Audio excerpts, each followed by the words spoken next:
Beautiful students, welcome back to my YouTube channel. Hopefully आप सभी के बोर्ड एग्जाम्स की तैयारी बहुत अच्छी चल रही होगी। उस तैयारी में एक हाथ बटाने के लिए मैं आज लेके आई हूँ आपके लिए एक और chapter, that is colonialism and the country side. अभी तक आप लोगों ने मेरे इस चैनल को सब्सक्राइब नहीं किया है तो काइंडली चैनल को सब्सक्राइब कर दीजिए एंड इस वीडियो को अपने सभी फ्रेंड्स के साथ शेयर कर दीजिए। So let's start with this chapter, colonialism and the country side. बिल्कुल आराम से बैठ जाओ, बुक्स को ओपन कर लो ताकि पता चल जाए आखिर मैं पढ़ा क्या रही हूँ और कहाँ से पढ़ा रही हूँ। आपकी बुक से ही पढ़ा रही हूँ, वही कंटेंट गिवन है सारा। बिल्कुल स्टोरी के फॉर्म में पूरा चैप्टर कंप्लीट करवा दूंगी, ठीक है। So let's begin with this chapter. Chapter का नाम है colonialism and the country side. इस चैप्टर में हम देखेंगे कि आखिर ये जो कॉलोनियलिज्म है इसका कंट्री साइड यानी कि गांव वाले इलाकों पे क्या इम्पैक्ट रहा, कैसे कॉलोनियलिज्म ने हमेशा एक्सप्लॉइटेशन किया है, सिर्फ ऑपरेशन करना जाना है। वही देखेंगे कि कैसे कॉलोनियलिज्म ने कंट्री साइड वाले लोगों को, किसानों को, रैयत जिन्हें किसान ही बोला जाता है हमारी आम भाषा में, कैसे रैयत का बहुत ज़्यादा बुरी तरीके से एक्सप्लॉइटेशन किया है, कैसे उतना ज़्यादा उनसे लैंड रेवेन्यू लेने की कोशिश करी है, कैसे ज़मींदार नाम की कैटेगरी लॉन्च कर दी जो सिर्फ एक्सप्लॉइटेशन करना ही जानती थी। शुरू करते हैं आपके इस चैप्टर के साथ। कॉलोनियल रूल सबसे पहले बंगाल में एस्टेब्लिश किया गया ब्रिटिशर्स के द्वारा। इंग्लिश ईस्ट इंडिया कंपनी आती है और वो रूरल सोसाइटी को रीऑर्डर करने की कोशिश करती है। पहले की बात करते हैं, अकबर के टाइम की बात करते हैं। अकबर ने क्या करा था, जो लैंड था ना जहाँ पे एग्रीकल्चर होता था उसे अलग अलग कैटेगरीज में बांटा था, जैसे कि बंजर, छाछर, मतलब जो सबसे अच्छी कैटेगरी है उससे लेके जो सबसे वर्स्ट कैटेगरी है, ऐसे लैंड का डिवीजन किया था। और इसी हिसाब से उस लैंड पे कैसा प्रोडक्शन होता है, ज़्यादा प्रोडक्शन होता है, कम होता है, उसी के हिसाब से उन्होंने टैक्स भी फिक्स कर रखा था कि इस इलाके से इतना टैक्स लिया जाएगा, कितना प्रोडक्शन होता है उसके हिसाब से टैक्स वो लेते थे। अब आती है इंग्लिश ईस्ट इंडिया कंपनी। वो अपना खुद का एक रिजीम एस्टेब्लिश करते हैं, वो नए लैंड राइट्स लाते हैं, नए लैंड रेवेन्यू सिस्टम इंट्रोड्यूस करते हैं इंडिया के अंदर। एक केस स्टडी करते हैं एंड ऑक्शन इन बुर्दवान, एक जगह है जिसे आज के टाइम पे बर्धमान कहते हैं लेकिन पहले बुर्दवान नाम से जानी जाती थी। वहाँ पे ऑक्शन हो रहा था, किसी चीज़ की बोली लग रही थी। किस चीज़ की बोली लगती है तो वो हम देखते हैं। 1793 में एक गवर्नर जनरल थे बंगाल के जिनका नाम था लॉर्ड कॉर्नवालिस। उन्होंने परमानेंट लैंड रेवेन्यू सेटलमेंट ये पॉलिसी इंट्रोड्यूस कर दी थी बंगाल के अंदर। अब इसमें क्या होता था, ब्रिटिश ईस्ट इंडिया कंपनी ने इस पॉलिसी के तहत जो अमाउंट ऑफ रेवेन्यू है कि इस इलाके से इतना रेवेन्यू लिया जाएगा वो फिक्स कर दिया था कि ज़मींदार इस टेरिटरी से, इस एस्टेट से, इस जगह से इतना टैक्स लेंगे, ठीक है, और ईस्ट इंडिया कंपनी को देंगे, ठीक है। जो बाउंड्री होती थी, जो टेरिटरी होती थी ज़मींदार की, उन्हें ज़मींदारी बोला जाता था या एस्टेट बोला जाता था या महल बोला जाता था, ठीक है। अगर मैं बोलूँ महल, ज़मींदारी या एस्टेट तो उसका एक ही मतलब है। कई बार ऐसा हुआ है कि ज़मींदार उस फिक्स्ड अमाउंट को नहीं कलेक्ट कर पाए, उस रेवेन्यू को नहीं कलेक्ट कर पाए, जिसके वजह से उनकी ज़मींदारी का ऑक्शन कर दिया जाता था, यानी कि उनकी ज़मींदारी का, उसकी टेरिटरी का, उनकी टेरिटरी की बोली लगा दी जाती थी कि भाई एक नया ज़मींदार ढूंढते हैं, जो इस टेरिटरी को खरीद लेगा वही यहाँ का ज़मींदार बन जाएगा, ठीक है। तो ऐसे ऑक्शंस होते थे। यहाँ पे जब मैं बोलूँगी राजा, राजा का मतलब होगा ज़मींदार, समझ में आया। जो बुर्दवान के राजा थे यानी कि जो ज़मींदार थे बुर्दवान के, वो भी इस फिक्स्ड अमाउंट को, इस रेवेन्यू को नहीं कलेक्ट कर पा रहे थे, जिसकी वजह से उनकी टेरिटरी को ऑक्शन किया जा रहा था। कब? 1797 में। तुम लोग दो चीज़ों में बहुत कंफ्यूज होते हो। सबसे पहले कब ये पॉलिसी इंट्रोड्यूस करी गई थी, परमानेंट लैंड रेवेन्यू सेटलमेंट वाली पॉलिसी इंट्रोड्यूस करी गई थी 1793 में, और ये ऑक्शन कब हो रहा था? 1797 में। Don't confuse between these 2 years, ठीक है। ऑक्शन किया जा रहा था 1797 में। ब्रिटिशर्स ने कई बार ऑक्शन करने की कोशिश करी लेकिन वो इस चीज़ में फेल हो जाते थे। अब ये जो ऑक्शन वाला सिस्टम था ना, इसमें एक ट्विस्ट था। क्या ट्विस्ट था कि भाई जब भी ऑक्शन होता है तो बहुत लोग आते हैं बिड करने के लिए, बोली लगाने के लिए। वो जो लोग आते थे ना, जो बिड करते थे, जो सबसे ऊंची बोली लगाएगा उसको वो चीज़ मिल जाती है, ऐसा होता है। सो इसमें ट्विस्ट है, क्या ट्विस्ट है कि ये जो बोली लगाने वाले लोग थे, जो सबसे ज़्यादा बिड करते थे, उनको ये ज़मींदारी मिल जाती थी, ठीक है, मिल जाती थी। लेकिन ये जो बिड लगाने वाले थे, ये थे कौन? तो ये ज़मींदार के ही आदमी होते थे, ज़मींदार के ही एजेंट्स होते थे, सर्वेंट्स होते थे। वो बिड तो लगा देते थे, वो चीज़ उन्हें मिल तो जाती थी, लेकिन वो बाद में उसके पैसे नहीं पे करते थे। समझ में आया? जिसके वजह से ये जमींदारी फाइनली उस जमींदार के पास ही रह जाती थी। लगभग 95% से भी ज़्यादा ये जो ऑक्शंस हुए थे, ये जो सेल्स हुई थी, ये फिक्टिशियस थी, यानी कि इनवैलिड थी, इनका कोई लास्ट में नतीजा नहीं निकलता। सो फाइनली वो जो ज़मींदारी है वो ज़मींदार के पास ही रह जाती थी। समझ में आया? सो ये बहुत इंपॉर्टेंट टॉपिक था, यहाँ से आपके इस चैप्टर का बेस बनने लगा है कि भाई क्या हम इस चैप्टर में पढ़ेंगे। तो समझ में आया कि किस चीज़ का ऑक्शन हो रहा था और क्यों हो रहा था? जमींदारी का ऑक्शन हो रहा था। अब ये अनपेड रेवेन्यू की प्रॉब्लम क्यों आई? क्यों वो जमींदार इस रेवेन्यू को नहीं पे कर पा रहा था? क्यों वो खुद की जमींदारी की बोली लगवा रहा था? तो ये क्या चल रहा था, वो सब कुछ समझेंगे। सो जब से ब्रिटिश ईस्ट इंडिया कंपनी ने बंगाल के ऊपर अपना कंक्वेस्ट किया है, कंट्रोल करना स्टार्ट करा है, तब से ब्रिटिशर्स को बहुत ज़्यादा दिक्कत आ रही है वहाँ से रेवेन्यू कलेक्ट करने में कि भाई इन किसानों से हम कर कैसे वसूलें। अगर उनके पास टैक्स या फिर रेवेन्यू ही नहीं आएगा तो वो कैसे अपना एडमिनिस्ट्रेशन चलाएंगे? ठीक है, तो वो अपना दिमाग चलाते हैं। सो वो सोचते हैं कि क्यों ना हम ये जो अमाउंट ऑफ रेवेन्यू है इसे ही फिक्स कर देते हैं, ताकि उनके पास एक रेगुलर फ्लो ऑफ इनकम रहे, ताकि उनके पास इनकम आती रहे। ठीक है, लेकिन प्रॉब्लम कहाँ आ रही थी? वो एक पर्सन को ढूंढ रहे थे जो ये कर सकता है, जो एक फिक्स अमाउंट ऑफ रेवेन्यू को उन लोगों से, उन किसानों से ले सकता है। वो सोच रहे थे इससे दो फायदे होंगे। क्या फ़ायदा होगा? पहला फ़ायदा होगा कि प्रोडक्शन बढ़ेगा। प्रोडक्शन बढ़ेगा तो ज़्यादा प्रोडक्शन होगा तो ज़्यादा पैसा आएगा, ज़्यादा रेवेन्यू आएगा। इस वजह से उन्होंने रेवेन्यू बहुत ज़्यादा फिक्स कर दिया। समझ में आया? उन्होंने बहुत ज़्यादा रेवेन्यू फिक्स कर दिया। सो ये एक बहुत बहस हुई। इसके बाद फाइनली कंपनी डिसाइड करती है कि जो राजाज और जो तालुकदार है बंगाल के, ये कुछ पोजीशन होती थी, इनको ही कॉन्ट्रैक्टर्स बना देते हैं अपने इस प्रपोजल का। यानी कि जो राजाज और तालुकदार थे उन्हें आज के टाइम पे जमींदार्स कहा जाता था, और इन जमींदार्स को ये रेवेन्यू, ये जो फिक्स्ड अमाउंट ऑफ रेवेन्यू है, ये लाके ब्रिटिश सरकार को देना होता था। सो समझ में आया कि जो राजाज और तालुकदार थे उन्हीं को जमींदार की पोजीशन पे बिठाया गया ब्रिटिशर्स के द्वारा, और उन्हें ही बोला गया कि इस टेरिटरी को, इस एस्टेट को, इस महल को तुम संभालो और यहाँ से रेवेन्यू कलेक्ट करके हमें दो। अब जमींदार का क्या फ़ायदा होगा? भाई जमींदार क्या करता था, कुछ ज़्यादा ही रेवेन्यू इकट्ठा करने की कोशिश करता था। सो वो फिक्स्ड अमाउंट उस सरकार को दे देता था और जो एक्सेस बचता था वो अपने पास रख लेता था। ठीक है, तो ये ज़मींदार का फ़ायदा होता था। साथ ही साथ कुछ इनकम ब्रिटिश सरकार भी तो उन्हें देती होगी कि भाई तुम हमारा काम कर रहे हो तो तुम्हें भी ये इनकम मिलनी चाहिए। ठीक है, अब क्वेश्चन आता है कि क्यों ज़मींदार ये पेमेंट नहीं करते थे ब्रिटिश सरकार को? क्यों ये फिक्स्ड अमाउंट ब्रिटिश सरकार तक पहुंचता ही नहीं था?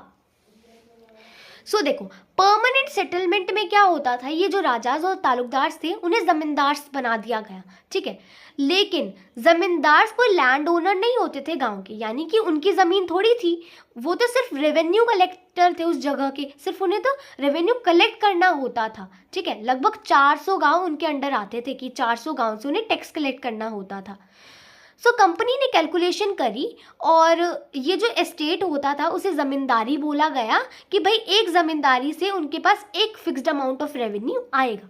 ठीक है, सो ज़मींदार कलेक्ट करता था रेंट उन किसानों से कि भाई हमें ये टैक्स दो, और फाइनली ये जो फिक्स्ड अमाउंट है ये उन्हें सरकार को देना होता था, और जो एक्सेस बच जाता था वो अपनी इनकम के तौर पे रख लेता था। जमींदार ऐसे ही अलग अलग गांव में जाके ये टैक्स, ये रेंट कलेक्ट करता था। नाउ एक क्वेश्चन आता है कि वाई जमींदार डिफॉल्टेड ऑन पेमेंट्स, यानी कि जमींदार आखिर ये जो अमाउंट है, ये जो फिक्स्ड रेवेन्यू है, वो सरकार को क्यों नहीं देता था, जिसकी वजह से उसकी एस्टेट का ऑक्शन हो रहा है, क्यों वो अपनी एस्टेट को खतरे में ला रहा है। सो हमने क्या देखा अभी तक कि तालुकदार और राजास को ज़मींदार बनाए, ये सही वही चीज़ गिवन है। ठीक है, तो ये पढ़ने की ज़रूरत नहीं है, ये वही मैंने जो बताया था वो है। ठीक है, नेक्स्ट टॉपिक पे बढ़ते हैं। तो भाई ज़मींदार आखिर क्यों ये फिक्स्ड अमाउंट नहीं पे कर पा रहा था स्टेट को? सो सबसे पहला रीज़न क्या है, ये जो फिक्स्ड अमाउंट है ये बनाया ही इतना हाई गया है, यानी कि इतना हाई डिमांड रखी गई है कि इतना ज़्यादा रेवेन्यू हमें ला के दो। सो ये इतना इम्पॉसिबल होगा उन किसानों के लिए, रेवेन्यू की डिमांड ही इतनी हाई है कि वो कलेक्ट ही नहीं हो पा रहा है। दूसरा पॉइंट, ये जो डिमांड रखी गई थी इतने रेवेन्यू की, ये उस टाइम पे रखी गई थी जब एग्रीकल्चर प्रोड्यूस के प्राइसेस बहुत कम थे। सो ये जो रियॉट्स थे यानी कि ये जो किसान थे, ये चाह के भी इतना सारा रेवेन्यू इन जमींदार को नहीं दे सकते थे। समझ में आया? तीसरा, ये जो रेवेन्यू था ये इनवेरिएबल था, यानी कि बेशक हमारा हार्वेस्ट कम हो रहा है, बेशक प्रोड्यूस कम हो रहा है, फसल कम हो रही है, ज़्यादा हो रही है, कोई फ़र्क नहीं पड़ता, रेवेन्यू देना उतना ही है। भाई ये ठीक था, अगर मान लो प्रोड्यूस कम हो रहा है तो तुम कुछ कम रेवेन्यू दे दो, ज़्यादा हो रहा है तो तुम ज़्यादा रेवेन्यू दो, बट ऐसा नहीं था। रेवेन्यू वॉज फिक्स्ड, बेशक तुम्हारा प्रोड्यूस या हार्वेस्ट कम हो ज़्यादा हो, किसी को कोई फ़र्क नहीं पड़ता, उतना ही रेवेन्यू देना पड़ेगा। एंड ऑल्सो पंचुअली देना पड़ेगा, यानी कि एक टाइम लिमिट भी है कि इस टाइम तक दो, वरना इस ज़मींदार की ये ज़मींदारी ऑक्शन हो जाएगी। एक सनसेट लॉ बहुत इंपॉर्टेंट है। इसमें क्या होता था कि एक टाइम फिक्स कर दिया जाता था कि इस दिन के सनसेट तक अगर ज़मींदार ने ये fixed amount of revenue British सरकार को नहीं दिया तो उसकी ज़मींदारी का ऑक्शन कर दिया जाएगा। समझ में आया? इस पूरे प्रोसेस से एक और चीज़ हुई, जो ज़मींदार की जो पावर थी वो लिमिट हो गई। अब ज़मींदार सिर्फ अपनी ज़मींदारी को मैनेज करता था, कंट्रोल करता था, सिर्फ टैक्स कलेक्ट करता था, उसके अलावा उसके पास कोई पावर नहीं रह गई थी। तो next topic is the rise of jotedars. सो एक सर्वे किया फ्रेंचिस बुकानन ने, एक पर्सन थे ये, Dinajpur district of north Bengal में उन्होंने सर्वे करा। इससे इन्हें पता चला कि जो रिच पेजेंट्स थे, जो अमीर किसान थे, उन्हें जोतेदार्स कहा जाता था। अब जोतेदार्स के पास एक बहुत अच्छी पोजीशन थी लेट 18th सेंचुरी के दौरान। ज़मींदार्स उस टाइम पे बहुत ज़्यादा क्राइसिस फेस कर रहे थे, उसी टाइम पे एक एमर्जिंग पोजीशन थी जोतेदार्स की। इनके पास बहुत बड़ी बड़ी ज़मीनें होती थी, लगभग सेवरल थाउजेंड ऑफ एकर्स तक लैंड इनके पास कई बार होता था कई केसेस में। ये लोकल ट्रेड एक्टिविटीज़ को भी कंट्रोल किया करते थे, ये लोगों को पैसे भी उधार पे दिया करते थे, गरीबों के ऊपर इनका ज़्यादा दबदबा होता था, ये बहुत कंट्रोल करके रखते थे उन लोगों को। अब इनके पास इतनी बड़ी ज़मीन होती थी, ये खुद थोड़ी कल्टिवेट करेंगे, किसी और पर्सन को ये रेंट पे उस ज़मीन को दे देते थे। उन लोगों को बोला जाता था, उन शेयर क्रॉपर्स को बोला जाता था अधियार्स या फिर बरगदर्स। तो यानी कि ये जो लोग थे अधियार्स और बरगदर्स, ये इनकी ज़मीन पे आके काम करते थे, बदले में कुछ प्रोपोर्शन जो है अपने प्रोडक्शन का, अपनी प्रोड्यूस का, वो जोतेदार्स को दे देते थे। सो ये जो शेयर क्रॉपर्स थे अपने खुद के प्लॉज लेके आते थे, अपनी खुद की मेहनत लगा के काम करते थे, और आधा प्रोड्यूस जो है वो जोतेदार्स को दे देते थे एज रेंट, कि हम तुम्हारी ज़मीन पे काम कर रहे हैं तो आधा जो हिस्सा है वो तुम्हारा है। सो ये बहुत इंपॉर्टेंट है, ये बहुत इंपॉर्टेंट फ्रेमवर्क है, आप चाहो तो बना भी सकते हो। देखो, सबसे ऊपर आती थी कंपनी। कंपनी के अंडर आते थे ज़मींदार्स, जो कि बहुत सारे विलेजेस को कंट्रोल करते थे, और उनके अंडर आते थे रैयत यानी कि किसान, और उसके अंडर आते थे अंडर रैयत यानी कि और भी जो गरीब किसान थे। फिर जोतेदार थे रिच रैयत, ठीक है, ये ट्रेडर्स भी होते थे, ये मनी लैंडर्स भी होते थे, और इनके अंडर आते थे अंडर रैयत यानी कि जो बिल्कुल गरीब किसान है वो इनके अंडर आते थे। समझ में आया? तो ये एक फ्रेमवर्क चल रहा था रूरल सोसाइटी के अंदर। अब हम बात करते हैं जोतेदार्स की पावर की। सो एक गांव के अंदर जोतेदार्स का बहुत दबदबा होता था, जमींदार से भी ज़्यादा चलती थी जोतेदार्स की गांव के अंदर। जोतेदार्स गांव के अंदर ही रहते थे, तो वो गरीब लोगों के ऊपर डायरेक्टली कंट्रोल करते थे, उनको अपनी ज़मीन देते थे काम करने के लिए, उन्हें पैसा उधार में देते थे, तो ज़्यादा दबदबा जोतेदार्स का था। जबकि ज़मींदार जो थे वो अर्बन एरियाज़ में, शहरों में रहते थे, ठीक है। सो जोतेदार्स वर मोर क्लोज टू दोज रैयत्स और दोज किसान्स, ठीक है। सो जोतेदार्स जमींदार्स के बिल्कुल खिलाफ थे, उन्हें बिल्कुल पसंद नहीं थे जमींदार्स। सो जोतेदार्स ने कई बार इन जमींदार्स के खिलाफ आवाज़ उठाई है कि भाई तुम कितना ज़्यादा जमा हमसे इकट्ठा कर रहे हो, कितना ज़्यादा टैक्स हमसे ले रहे हो तुम। सो जो जमींदार के जो ऑफिशियल्स थे, जो टैक्स कलेक्ट करने आते थे, सो उनको कई बार रोका जाता था टैक्स कलेक्ट करने से। समझ में आया?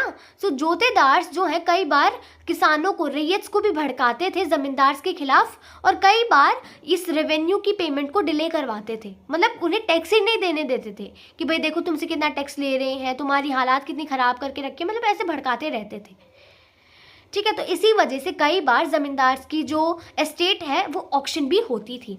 एंड ऑल्सो हमने क्या देखा, जब ऑक्शन होता था बहुत सारे परचेजर आते थे, बिड करते थे, उनमें से ही कुछ परचेजर्स जोतेदार्स भी होते थे, क्योंकि वो जमींदार्स के सख्त खिलाफ थे, तो वो भी कई बार उनके एस्टेट पे बोली लगाते थे।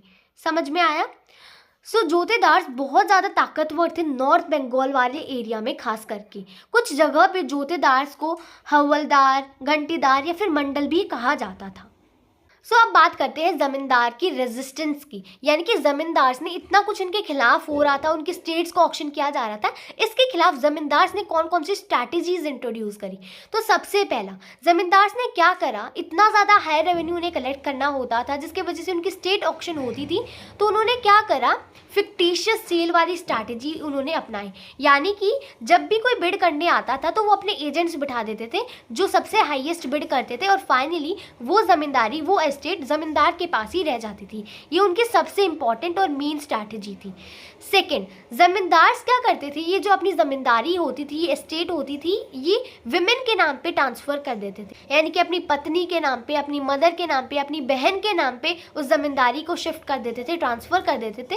क्योंकि कंपनी जो थी ना, ईस्ट इंडिया कंपनी, उन्होंने एक प्रॉमिस कर रखा था कि जो भी ज़मीन होगी, जो भी प्रॉपर्टी होगी विमेन के नाम पे, उसको वो नहीं लेंगे। इसी वजह से ज़मींदार ये सब कुछ करते थे। फॉर एग्जाम्पल, जो ज़मींदार थे बुर्दवान के, राजा थे बुर्दवान के, उन्होंने अपनी ज़मींदारी अपनी माँ के नाम पे ट्रांसफ़र कर दी थी ताकि उनकी प्रॉपर्टी को ना लिया जाए। कई बार ये जो ऑक्शंस होते थे वो ज़मींदार के एजेंट्स उन्हें मैनिपुलेट करते थे, यानी कि सबसे ऊंचा बिड करते थे, और फाइनली ये जो ज़मींदारी है वो उनके पास ही रह जाती थी। ऑल्सो कई बार क्या होता था, बहुत सारे आउटसाइड परचेजर्स भी आते थे, यानी कि बाहर वाले बोली लगाने वाले भी आते थे जो सबसे हाईएस्ट बिड करके उस ज़मींदारी को लेने की कोशिश करते थे। अगर वो खरीद भी लेते थे उस ज़मींदारी को तो भी कोई फ़ायदा नहीं होता था, क्योंकि जो ज़मींदार के जो आदमी होते थे, लठयाल्स, वो अटैक करते थे, वो अपनी लॉयल्टी दिखाते थे ज़मींदार की तरफ कि बाहर के किसी भी इंसान को हम नहीं आने देंगे, बेशक ज़मींदार तुम कैसे भी हो तो तुम हमारे इंसान, मतलब ऐसे करके वो उन बाहर वाले लोगों को भगा देते थे। ठीक है, वो ज़मींदार को एक अथॉरिटी मानते थे और वो अपने आप को ज़मींदार के सब्जेक्ट्स, प्रजा मानते थे कि भाई कुछ भी हो, ज़मींदार है तो हमारे ही कैटेगरी का, ऐसे। ठीक है, मतलब बाहर के इंसान को नहीं आने देंगे, तुम ही रहोगे। अब एक बहुत इंपॉर्टेंट टॉपिक आता है फिफ्थ रिपोर्ट। इसके ऊपर क्वेश्चन भी आया था बोर्ड एग्जाम्स में, तो इसे ध्यान से समझते हैं। आखिर ये फिफ्थ रिपोर्ट थी क्या? फिफ्थ रिपोर्ट एक रिपोर्ट थी जो कि ब्रिटिश पार्लियामेंट में सबमिट करने के लिए प्रिपेयर की गई थी। फिफ्थ रिपोर्ट एक रिपोर्ट थी ब्रिटिश ईस्ट इंडिया कंपनी के एडमिनिस्ट्रेशन और एक्टिविटीज़ को लेके। इस रिपोर्ट के अंदर लगभग 1002 पेजेस थे जो कि ब्रिटिश पार्लियामेंट में सबमिट करी गई थी 1813 में। 1002 पेजेस में से लगभग 800 पेजेस में तो अपेंडिसेस, पिटिशंस थी, रिपोर्ट्स थी कलेक्टर्स की, स्टैटिस्टिकल टेबल्स, यानी कि रेवेन्यू की कुछ डिटेल्स थी। ठीक है, कंपनी अच्छे से रूल नहीं कर रही है, मैल एडमिनिस्ट्रेशन चल रहा है इंडिया के अंदर, तो ये चीज़ बहुत ज़्यादा डिबेट की जा रही थी ब्रिटेन के अंदर और पब्लिसाइज की जा रही थी प्रेस में। इसी वजह से उन्हें रिपोर्ट बनानी पड़ी। बहुत सारे ग्रीड और करप्शन के इंसिडेंट्स देखने को मिल रहे थे कंपनी के ऑफिशियल्स के बीच। इसी वजह से ब्रिटिश पार्लियामेंट ने बहुत सारे एक्ट्स पास करे कंपनी के रूल को रेगुलेट करने के लिए कि भाई कंपनी अच्छे से रूल कर सके। इसी वजह से ब्रिटिश ईस्ट इंडिया कंपनी को बहुत सारी रिपोर्ट्स प्रिपेयर करनी पड़ी और फाइनली ब्रिटिश पार्लियामेंट्स में सबमिट करनी पड़ी, ये दिखाने के लिए कि वो मिस रूल नहीं कर रहे हैं। और फिफ्थ रिपोर्ट भी उन रिपोर्ट्स में से एक रिपोर्ट थी। अब बात करते हैं बुकैनन एंड हिज अकाउंट्स की। फ्रांसिस बुकैनन ये एक फिजिशियन थे जो कि इंडिया में आए थे। जोतेदार्स वाले कंसेप्ट में भी हमने देखा था कि इन्होंने सर्वे करे थे Dinajpur district of north Bengal में और जोतेदार्स के बारे में बताया था कि they were the rich peasants. ये एक फिजिशियन थे, ये इंडिया आए थे। इन्होंने बंगाल मेडिवल सर्विस में बहुत टाइम तक सर्व किया है, फ्रॉम 1794 टू 1815, एंड इन्होंने as a surgeon of lord Wellesley जो कि गवर्नर जनरल थे, उन्होंने उनके सर्जन के रूप में भी काम किया है। उन्होंने एक जू ऑर्गेनाइज करी थी जो बाद में कैलकाटा अलीपुर जू बन गई थी। ये कुछ टाइम के लिए इंचार्ज भी रहे थे बोटानिकल गार्डन्स के, एंड इन्होंने डिटेल सर्वेज किए हैं जो भी एरियाज कंपनी के अंडर आते थे उनमें जाके। बुकैनन के जर्नल में हमें बहुत इन्फॉर्मेशन मिलती है पहाड़िया लोगों के बारे में जो कि राजमहल हिल्स में रहते थे। अब पहाड़िया कौन थे इनके बारे में डिटेल में हम आपके इस चैप्टर में देखेंगे। इन्होंने लैंडस्केप के बारे में बहुत कुछ लिखा है। उन्होंने लिखा है कि कैसे उस लैंडस्केप को हम ट्रांसफॉर्म कर सकते हैं, कैसे एक एरिया को और ज़्यादा प्रोडक्टिव बना सकते हैं, कौन कौन सी क्रॉप उस एरिया में उगाई जा सकती है। तो ये था इनके बारे में। अगर आता है कि right a short note on him and his accounts, तो आप ये लिख सकते हैं। So next topic is the Ho and the Plow. So in the hills of Rajmahal. So पहाड़ियाज वो हिल फोक होती थी जो कि राजमहल हिल्स में रहती थी लेट 18th सेंचुरी में। उनकी मेन एक्टिविटीज़ में आता था फॉरेस्ट प्रोड्यूस को कलेक्ट करना, शिफ्टिंग कल्टीवेशन वो करते थे, वो कुछ पैचेस ऑफ लैंड को क्लियर करते थे और बुशेस को काटते थे, बर्न कर देते थे, एंड फाइनली उन पैचेस में जहाँ पर पोटैश यानी कि ऐश बहुत ज़्यादा होती थी, वहाँ पर वो बहुत सारी पल्सेस, दालें, मिलेट्स उगाते थे कंजप्शन के लिए। ठीक है, सो वो धीरे धीरे अपने हॉज के मदद से जो है स्क्रैच करते थे, उस लैंड को क्लियर करते थे और फिर वहाँ पर कुछ सालों के लिए कल्टीवेट करते थे और फिर दूसरे लैंड पर शिफ्ट कर देते थे। इसी वजह से इस पार्ट का नाम पड़ा है द हॉ, क्योंकि जो पहाड़ियाज थे वो हॉ नाम के टूल का इस्तेमाल करते थे।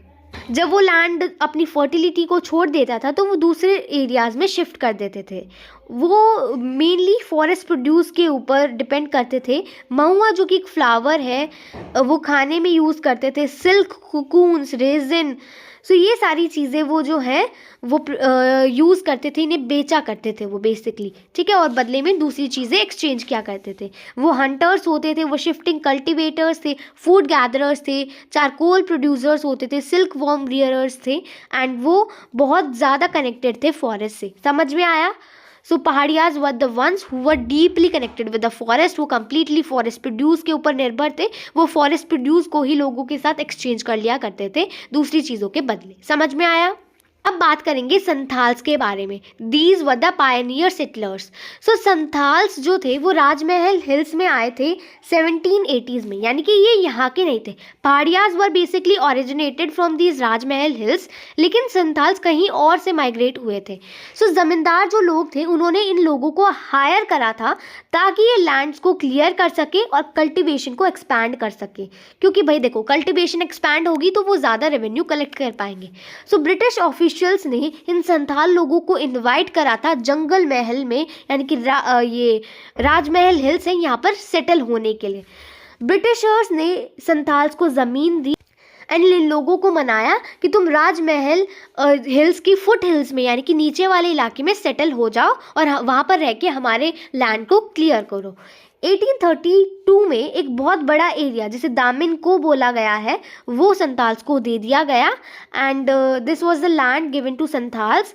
एंड डिमार्केशन के बाद ये जो सेटलमेंट थी ये बहुत तेज़ी के साथ एक्सपैंड हुई, यानी कि 40 संथाल गांव से एकदम से, मतलब 1838 में सिर्फ 40 संथाल गांव थे और वो 1473 विलेजेस में तब्दील हो गए बाय 1851। देख सकते हैं कितना रैपिडली इन्होंने एक्सपैंड किया।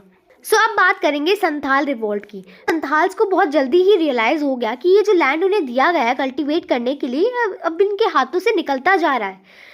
एक तरफ ब्रिटिशर्स उनसे इतना ज़्यादा टैक्स वसूल रहे थे, दूसरी तरफ मनी लेंडर से उन्हें उधार लेना पड़ रहा था जो कि उनसे बहुत हाई रेट ऑफ इंटरेस्ट की डिमांड कर रहे हैं। यानी कि अब उन्हें समझ में आ गया था कि इनके साथ कितना एक्सप्लॉयटेशन हो रहा है। सो 1850s के अराउंड उन्हें समझ में आ गया था कि अब टाइम आ गया है इन जमींदार्स के अगेंस्ट, इन मनी लेंडर्स के अगेंस्ट, इस स्टेट के अगेंस्ट रिबेल करने का। सो अब वो अपना एक आइडियल वर्ल्ड क्रिएट करना चाहते थे जहाँ पर सिर्फ संथाल्स का ही राज हो। ठीक है, तो अब संथाल्स ने ज़मींदार, मनी लैंडर्स और कॉलोनियल स्टेट्स की तरफ रिवॉल्ट करा, उनके अगेंस्ट रिवॉल्ट करा 1855-1856 में। कब किया? 1855-1856 में उन्होंने रिवॉल्ट करा against money landers, zamindars and the colonial state. Sindhu Manjhi उनके एक प्रोमिनेंट लीडर थे संथाल रेबिलियन के। सो जो ब्रिटिश गवर्नमेंट थी उन्होंने बहुत ज़्यादा हैवी टैक्स लेवी करे लैंड के ऊपर। संथाल्स ने जो भी क्लियर करा था उसके ऊपर मनी लेंडर्स, जिन्हें दिक्खूज बोला जाता था, वो उनसे बहुत हाई रेट ऑफ इंटरेस्ट उसकी मांग कर रहे थे।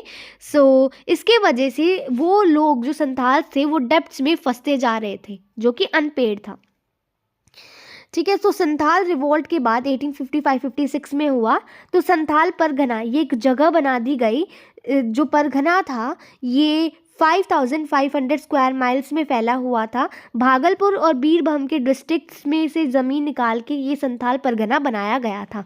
ठीक है, यानी कि संथाल्स को और ज़मीन दे दी गई उन्हें बहलाने फुसलाने के लिए। सो अब बात करेंगे द अकाउंट्स ऑफ बुकैनन। तो हमने देखा कि बुकैनन हर जगह सर्वे कर रहे थे, तो अपने साथ बहुत बड़ी आर्मी ऑफ पीपल लेके, यानी कि बहुत अलग अलग लोग, सर्वेयर, पालकी लेके, कुल्लीज, मतलब बहुत सारे अलग अलग लोगों को लेके अपने साथ सर्वे करते हुए घूम रहे थे।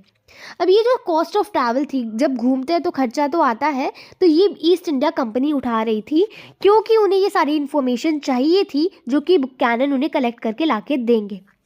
ब्रिटिशर्स हमेशा नेचुरल रिसोर्सेज की तलाश में होते थे ताकि वो उन रिसोर्सेज को कंट्रोल और एक्सप्लॉइट कर सके। अब ये जो बुकैनन थे वो अलग अलग लैंडस्केप का सर्वे करते हैं, रेवेन्यू सोर्सेज को ढूंढते हैं। ठीक है, तो वो मतलब अलग अलग वॉयजेस ऑफ डिस्कवरी पे जाते हैं, जहाँ पर बहुत सारे geologist, geographers, botanist, medical man भी उनके साथ जाते हैं इन्फॉर्मेशन कलेक्ट करने के लिए। सो ये एक बहुत एक्स्ट्रा ऑर्डिनरी ऑब्जर्वर थे। जहाँ भी बुकैनन गए थे उन्होंने पत्थरों, रॉक्स, अलग अलग strata of layers of soil को, हर चीज़ को एक्सप्लोर किया, हर चीज़ को ऑब्जर्व किया। उन्होंने बहुत सारे मिनरल्स और स्टोन्स की भी तलाशी की, एंड जो कि बहुत कमर्शियल वैल्यूएबल हो सकें, ताकि मतलब सिर्फ ब्रिटिशर्स का मेन एम था to earn revenue, to run their administration and to be rich. ठीक है, तो उन्होंने जहाँ भी आयरन ओर हो सकता है, मिका, ग्रेनाइट, सॉल्ट पेट्रे, मतलब जहाँ पर भी कुछ इंपॉर्टेंट हो सकता है, कुछ कमर्शियल हो सकता है, उन सभी चीज़ों को तलाश करने की कोशिश की। अब ये आता है बहुत important topic, revolt in countryside the Bombay Deccan. So अब एक रिवॉल्ट होता है बॉम्बे डेक्कन वाले इलाके में भी, अकाउंट बुक्स आर बर्न्ड, ये टॉपिक का नाम है। सो एक पेजेंट मूवमेंट स्टार्ट होता है सूपा से, पूना डिस्ट्रिक्ट में है ये जगह। 12 मई 1875 में ये स्टार्ट होता है। जो रैयत थी, ये जो किसान थे जो रूरल एरिया से आते हैं, वो गैदर होते, इकट्ठा होते हैं और वो शॉपकीपर्स की दुकानों को अटैक करते हैं। वो बही खाताज को जला देते हैं, यानी कि जो अकाउंट्स बुक होती है जिसमें मतलब हिसाब किताब होता है कि इतना कर्ज इसने लिया है, उन सभी किताबों को जला देते हैं। डेब्ट्स, बॉन्ड्स, ये जो मनी लैंडिंग का जो भी डाटा होता था उसमें लिखा होता, तो ये सारी चीज़ें, उन चीज़ों को डिस्ट्रॉय कर देते थे। ठीक है, अब ये जो रिवॉल्ट था ये पुणे से स्टार्ट हुआ और ये अहमदनगर तक इतनी तेज़ी से फैल गया। अगले 2 ही महीनों में ये और भी आगे फैल गया। लगभग 6,500 स्क्वायर किलोमीटर में ये रिवॉल्ट फैला, एंड लगभग 30 गांव से भी ज़्यादा गांव इस चीज़ से, इस रिवॉल्ट से अफेक्ट हुए। ये जो रिवॉल्ट का पैटर्न था ये हर जगह सेम ही देखने को मिल रहा था।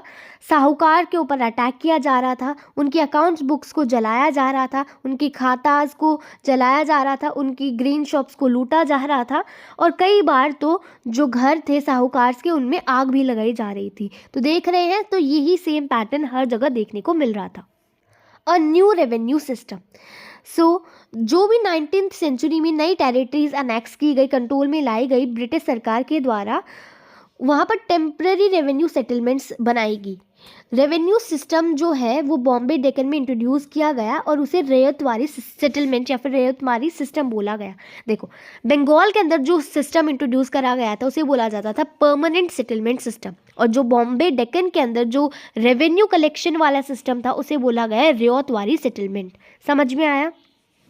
अब देखो, रैयतवारी सिस्टम में क्या होता था, रेवेन्यू को डायरेक्टली रैयत से ही सेटल कर लिया जाता था। यानी कि अब इसमें ऐसा नहीं होता था कि ज़मींदार होगा, मिडिलमैन नहीं होगा इसमें। अब डायरेक्टली रेवेन्यू रियात से ही, उस किसान से ही लिया जाएगा। इसमें नो ज़मींदार वॉज इन्वॉल्व। ठीक है, जो एवरेज इनकम है उस डिफरेंट सॉइल की मतलब कैलकुलेट करी गई, जैसा कि अकबर के टाइम में किया गया था वैसा ही कुछ किया गया। उस सॉइल से कितना इनकम अर्न हो सकता है वो कैलकुलेट किया गया, और इसी के हिसाब से उस रैयत की कैपेसिटी के हिसाब से रेवेन्यू एसेस किया गया। ठीक है, कुछ प्रोपोर्शन उस रेवेन्यू का फिक्स कर दिया गया कि भाई इतना जो है ये स्टेट के पास आना चाहिए एज अ रेवेन्यू। लैंड्स को बार बार सर्वे किया जाता था, हर 30 साल में लैंड का सर्वे होता था ताकि रेवेन्यू रेट्स को उसी हिसाब से इंक्रीज़ भी किया जा सके। जो रेवेन्यू डिमांड है वो अब परमानेंट नहीं रही, उसे अब हर 30 सालों में एसेस किया जाता था और उसके हिसाब से रेवेन्यू डिमांड कम या ज़्यादा होती रहती थी। Next topic is revenue demand and peasant डेप्ट। अब जब भी बारिश नहीं होती थी, जब भी कम प्रोड्यूस होता था, तो पेजेंट्स को बहुत मुश्किल आती थी रेवेन्यू पे करने में। सो जब भी कोई पर्सन नहीं पे कर पाता था, उसकी सभी फसलों को छीन लिया जाता था। अब ये जो प्राइजेस थे एग्रीकल्चरल प्रोडक्ट्स के, बहुत तेज़ी से गिरे 1832 के बाद। एंड ये जो प्राइजेस थे लगभग डिकेड और हाफ के लिए, यानी कि 10 सालों से भी ज़्यादा टाइम के लिए ये बढ़े ही नहीं, ये वैसे ही रहे। अब इससे जो कंट्री साइड है, ये जो गांव है, ये कम्प्लीटली डिवास्टेट हो गए, एक्सप्लॉइट हो गए। साथ ही साथ इस टाइम पे आ गई फेमाइन, यानी कि फेमाइन के आने के वजह से जो 1832 से लेके 34 वाले साल हैं, उसमें और ज़्यादा डिवास्टेशन और ज़्यादा एक्सप्लोइटेशन हुआ। लगभग 1/3 जो कैटल थी डेक्कन वाले एरियाज़ में, वो मार दी गई। एंड लगभग आधे से ज़्यादा पॉपुलेशन ह्यूमन काइंड की वो भी मर गई इस फेमाइन के कारण। सो अब इन किसानों के पास कोई और रास्ता नहीं था सिवाय बोरो करने के लिए। लेकिन अगर एक बार वो लोन लेते हैं तो उनको वो लोन वापस पे करना उनके लिए बहुत ज़्यादा मुश्किल हो जाता था, क्योंकि उनके पास खुद ही खाने के लिए दाने नहीं है, तो वो लोन कैसे रिटर्न करेंगे। जैसे जैसे ये डेप्ट बढ़ता चला गया, लोन्स जो है वो अनपेड रहते चले गए, पेजेंट्स जो है वो मनी लेंडर के ऊपर डिपेंड होते चले गए। अब उन्हें लोन्स की ज़रूरत पड़ने लगी। इवन उनकी जो एवरीडे नीड्स हैं उनको फुलफ़िल करने के लिए, प्रोडक्शन एक्सपेंडिचर को मीट करने के लिए अब वो लोन्स के ऊपर डिपेंडेंट हो गए। 1845 के बाद जो एग्रीकल्चरल प्राइसेस थे वो अब थोड़ा थोड़ा रिकवर होने लगे, ऊपर जाने लगे।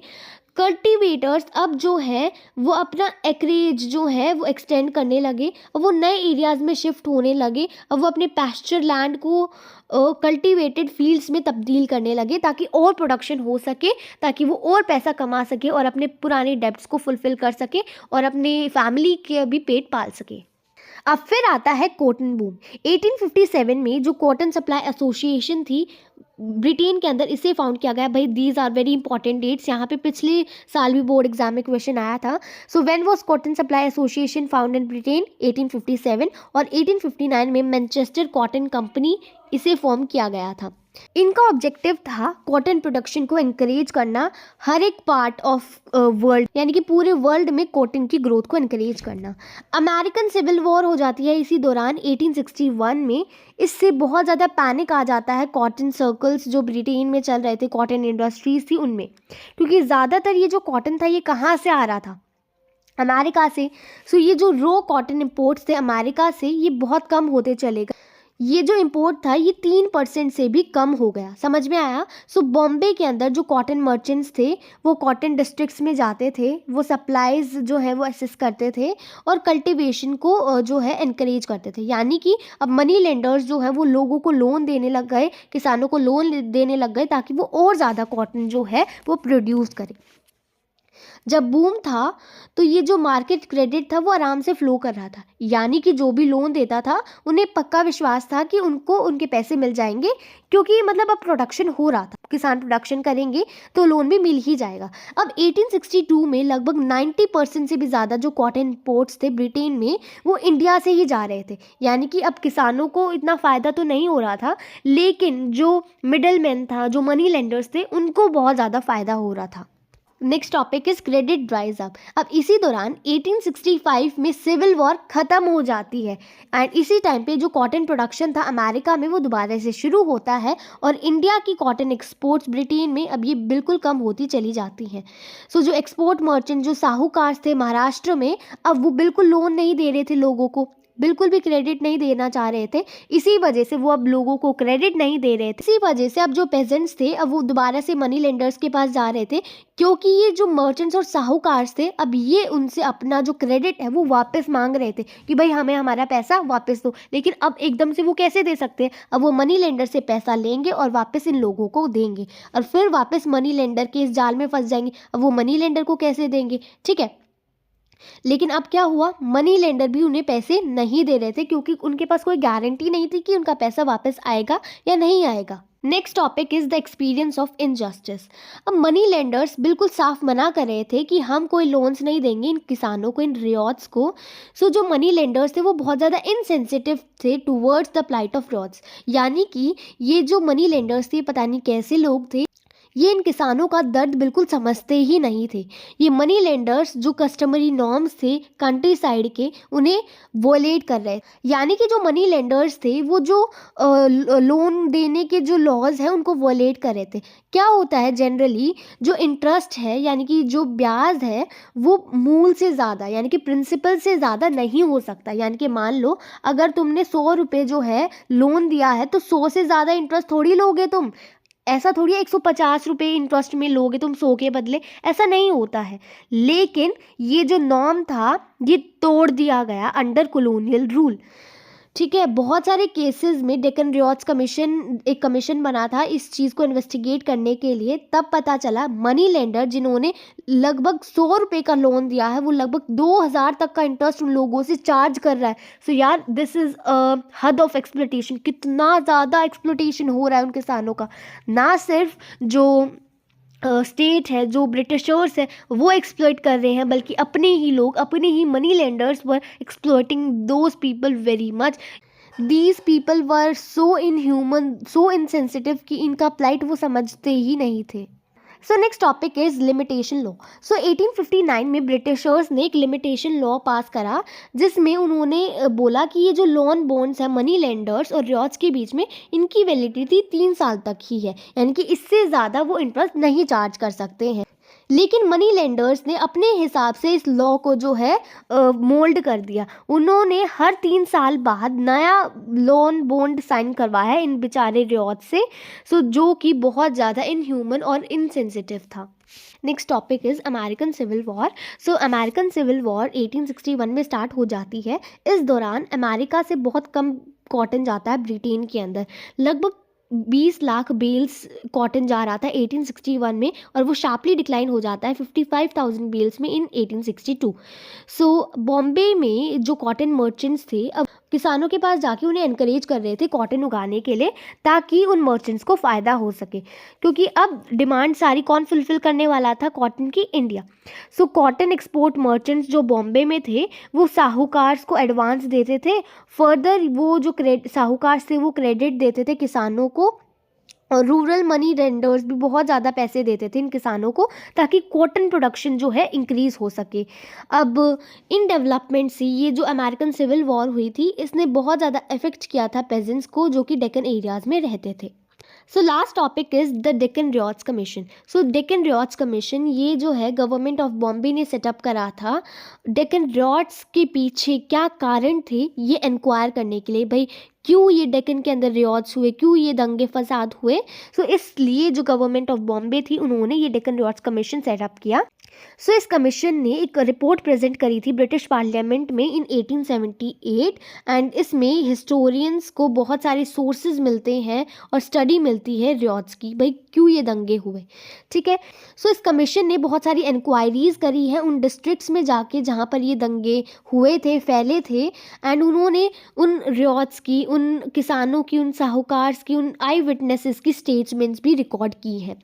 सो इस कमीशन को बोला गया कि पता लगाओ कि ये जो रेवेन्यू की डिमांड करी जा रही है ब्रिटिश स्टेट के द्वारा, क्या ये रिवोल्ट का कारण थी। सो कमीशन ने साफ साफ कह दिया कि नहीं, ये जो गवर्नमेंट की डिमांड थी रेवेन्यू की, ये कोई कारण नहीं था पेजेंट के एंगर का, बल्कि उन्होंने डायरेक्टली मनी लेंडर्स को ब्लेम कर दिया कि ये सब कुछ जो भी हो रहा था ये मनी लेंडर्स के वजह से हो रहा था। But it was not the truth, क्योंकि ये जो कमीशन था ये किसने सेटअप करा था? बॉम्बे गवर्नमेंट ने, जो कि ब्रिटिश गवर्नमेंट थी। तो ब्रिटिश गवर्नमेंट अपने बारे में कैसा बुरा बोल सकती थी? मेन रीज़न तो यही था ना कि बहुत ज़्यादा रेवेन्यू लिया जा रहा था, कहाँ से पे करेंगे वो। ठीक है, तो रेवेन्यू नहीं पे कर पा रहे थे, इसी वजह से वो मनी लेंडर्स के पास जा रहे थे।